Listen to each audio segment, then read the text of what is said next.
tax regime are also pro-common man, and they reduce the burden on the common man. But the centre has made its ambitions clear. It is not looking for quick fixes, but is thinking for the long term. The centre has announced 35% increase in capital expenditure in this year. But for all practical purposes, the investments made this year. Another major announcement has been the increase in railway budget to 2.4 lakh crore rupees, an increase of 71%, which is 9 times the allocation from the Modi government's first budget in 2014. The centre has also hiked the allocation for PM Awas Yojana, a scheme for urban housing, by 66%. This is the largest hike in any of the schemes. The message is clear. This is a budget of renewed power. Also joining us is Parmeshwaran Iyer, CEO of Niti Aayog. Let me start with you, Mr. Iyer. Thank you very much for speaking to us. First and foremost, do you believe that this is a budget that has decided to stick to fiscal prudence?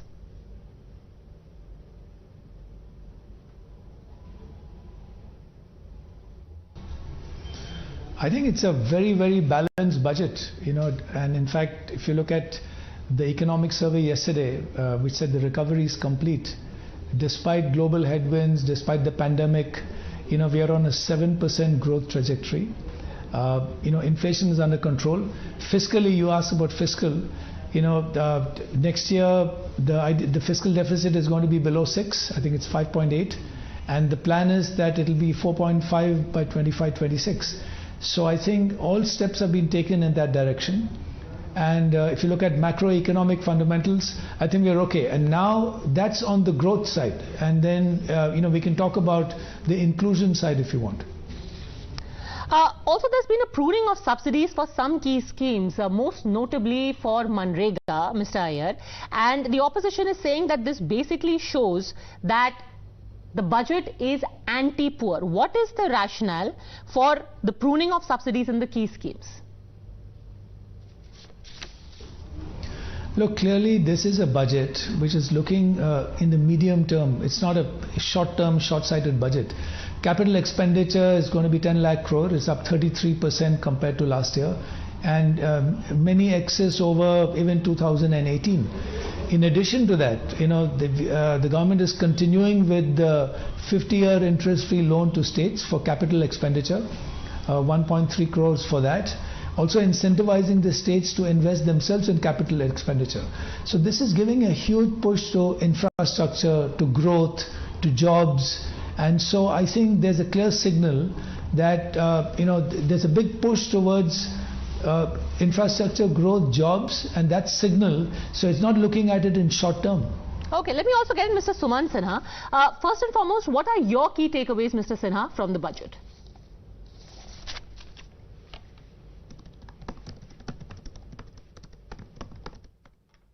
My key takeaways. My key takeaways of the budget essentially are that this is a budget that has essentially solidified India's position at a time when there are a number of global uncertainties. India is the fastest growing large economy in the world, and I think this budget really is a great mixture and balance between fiscal consolidation on the one hand and continuing to encourage growth on the other hand. So I think it really prepares the base for continued and sustainable growth of the Indian economy for the next several years. The fiscal deficit is down to 5.9%. There's a very strong push towards capex. I think to me that's the most important thing that has stood out. So I think all of that really prepares the ground for continued and long-term growth in the Indian economy over the next 7 years. Largely the feeling was that given there is 9 states going to elections this year, and next year, of course, you have the big general election, that, some of the more popular and populist schemes would get the maximum outlay. What do you make of the government actually holding back on populism and going with more fiscal prudence? Sumant Sinha. I think the budget does have long-term growth as its priority. I think the government has done a very good job of eschewing populism and really building for the long term. And I think this is a budget that really looks to build the future of India. And that is really, as I said earlier, the focus on capex clearly demonstrates that. The fact that there aren't a lot of giveaways, subsidies are under control. I think all of that shows that the government is really focused on enhancing the productivity of the economy, is looking at lowering the friction costs, is looking at improving the logistics and the connectivity, is looking at building the digital infrastructure, and doing all of that in a very sustainable and green-oriented manner. So I think all of that shows the government's commitments towards long-term sustainable growth. You know, Ms. Kidwai, one of the most popular questions asked on a day like this, and that's what I want to start with you, is how do you rate the budget? So I think this is an excellent budget. It's a pro-growth budget. It's at a time when there are global headwinds which could really impact a lot of the world. And for us to continue on this trajectory of growth is critical.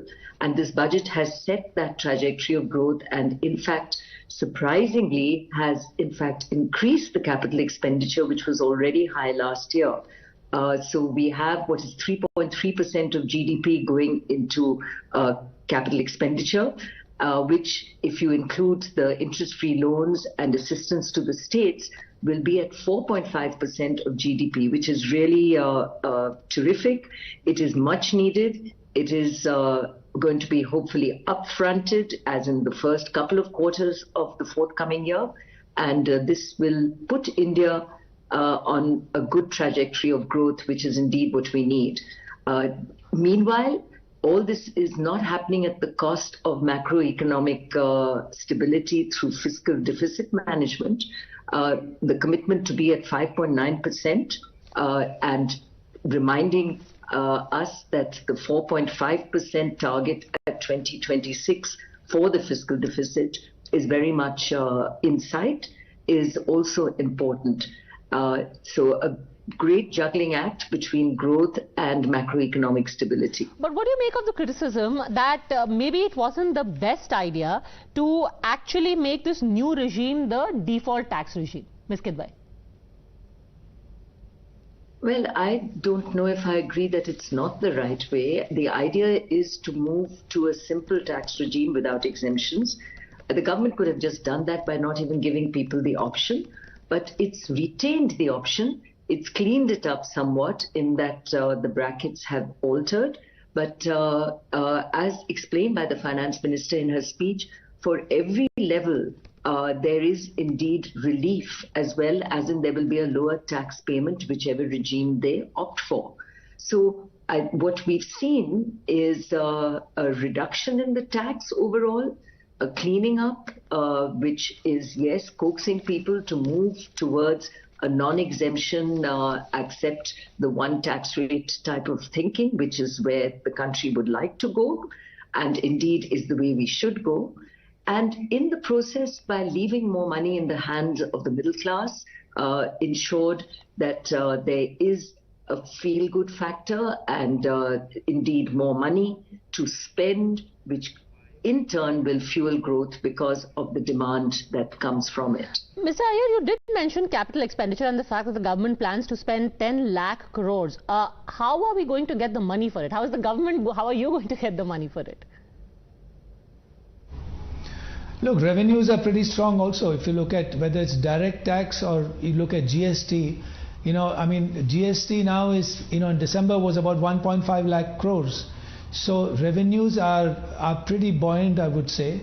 Misuse of GST has been clamped down upon. Direct taxes, there's an incentive, the taxpayer base has increased. So there is, of course, a deficit which is acknowledged, and that deficit will be brought down next year and then even further down by 25-26. Now, but is disinvestment an area of concern, because last year's target was also missed by the government? Look, the disinvestment program is, continues. There's a significant allocation there, and that program continues the way it has been, and it will continue to be a priority. The other aspect is asset monetization, which has, been going on in full steam. Whether you look at airports or ports or highways, etc. So I think bringing in private capital is a very important agenda for the government as well. Now also, Mr. Iyer, coming to energy security, cutting down imports of fossil fuels or reducing our reliance on fossil fuels is stated ambition, but there have been many roadblocks to this. There's been an allocation made this budget for transition towards green energy, a separate allocation also for green hydrogen. What are the steps being taken for India to live up to its target of net zero emissions by 2070? Look, I think India has got one of the most aggressive, nationally determined contributions in the world and positive towards climate.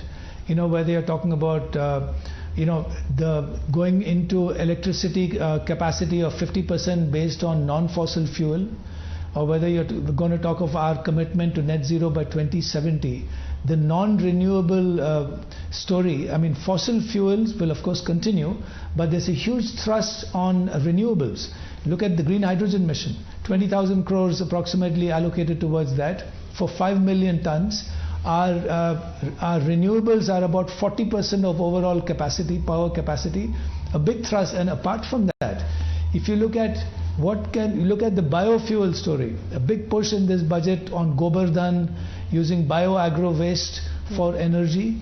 So I think the thrust on renewables is a critical part of our overall climate commitments, and we are walking the talk on that. And not only that, what can people do? The program Lifestyle for the Environment, which was announced by the Prime Minister to the world at COP26, how individuals and communities can actually contribute to reducing emissions. There's a UNEP study which says that this can actually lead up to 20% reduction in emissions. So we are walking the talk on climate in all respects. Mr. Sinha, what do you make of this massive increase that has happened in capital expenditure? What could be the thinking behind it, according to you? No, I totally agree with that. Clearly, the increase on capex, if you look at the last 2 years, it's actually almost doubled total capex spend. Within that, there's a strong emphasis on railways, on roads, on airports and ports, on building the tourism infrastructure, on building the green economy, on urban development. So I think there are a number of things that really show the government's very strong commitment towards continuing to build, as I said, the India of the future, and continue to build the infrastructure of the Indian economy, which is so essential for us right now as the population increases. And just looking at the overall development of the country, there is a lot that needs to be done, and this government is clearly focused on making sure that at the fastest possible pace we do that. But keep in mind that there is another benefit, which is that as the government spending on capex increases, that creates demand across a number of different sectors, and that itself then becomes a driver of growth for the Indian economy. Mr. Iyer, Mr. Sinha and Ms. Naina Lal Kidwai, thank you very much for speaking to us. Important voices coming in from the industry, also from the government, but at least the focus of the centre has been made amply clear that they will leave the subsidies largely untouched, but they are going to give a massive push to infrastructure development, because the aim is not just to secure votes in the next year, but go much